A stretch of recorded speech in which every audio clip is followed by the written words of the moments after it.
एक कंजूस गांव की कहानी। किसी गांव में एक संत निवास करते थे। उस गांव में संत को छोड़कर सब लोग कंजूस प्रवृत्ति के थे। कोई किसी को कुछ भी नहीं देता था। संत की कुटिया एक बगीचे में थी। कोई व्यक्ति उसके पास आता तो वह उसे अपने बगीचे से फूल तोड़कर देते और बकरी का दूध पिलाया करते थे। एक बार संत ने किसी व्यक्ति से कहा कि तुम्हें बहुत जल्दी गड़ा हुआ धन मिलेगा। साधु जी की बात सच निकली। फिर एक दिन उसी संत ने किसी से कहा कि तुम्हारे घर की छत आज गिर जाएगी।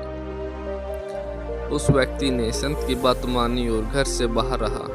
संत की बात पुनः सत्य हुई। छत वास्तव में अगले दिन गिर गई। अब तो यह बात धीरे धीरे धारणा बन गई कि संत की कही हुई बात गलत नहीं होती। उसी गांव में एक अनाथ आश्रम था जिसमें कुछ दिनों से बिल्कुल भी दान नहीं आ रहा था। वहां से बच्चे भोजन और वस्त्र के लिए तरस रहे थे।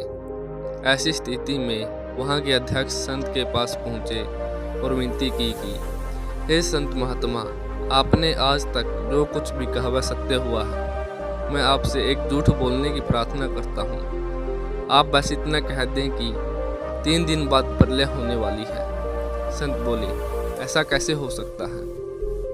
झूठ तो झूठ ही रहेगा।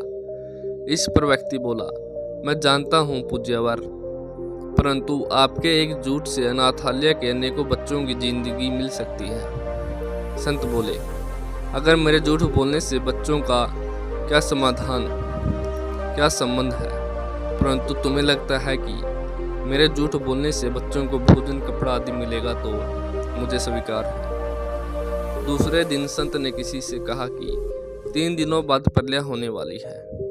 यह बात आग की तरह गांव में फैल गई। सभी जानते थे कि संत की बात हमेशा सत्य होती है। किसी ने कहा प्रलय के समय जल और थल मिल जाएगी। किसी ने कहा, ऐसा जानकर सभी मंदिर में प्रांगण में एकत्र होकर प्रार्थना करने लगे। एक दिन पहले ही अनाथ आश्रम के अध्यक्ष मंदिर में पुजारी से मिलकर सारी बात बता चुका था। मंदिर के पुजारी ने घोषणा की कि सबको अगर समाप्त ही होना है तो क्यों ना दान पुण्य कर लिया जाए, हम तो मरने ही वाले हैं। यह सुनकर सभी लोग अपने घर की ओर दौड़े और जो पाया अन्न धन कपड़ा पशु आदि जो कुछ भी था अनाथ आश्रम में दान कर दिया और मंदिर में दान किया। फिर तीसरे दिन भी ऐसा ही चलता रहा। सब लोग दान पुण्य में ही लगे थे। प्रलय जैसी कोई चीज नहीं घटी, परंतु दान पुण्य करने से सभी गांव वाले अद्भुत आनंद मिला और खुशी अनुभूतित हुई। उसी दिन के बाद लोगों में परिवर्तन आ गया और लोगों ने अपनी गुणवत्ता छोड़ दी। परहित चिंतन में छिपे स्वाद को वो चख चुके थे।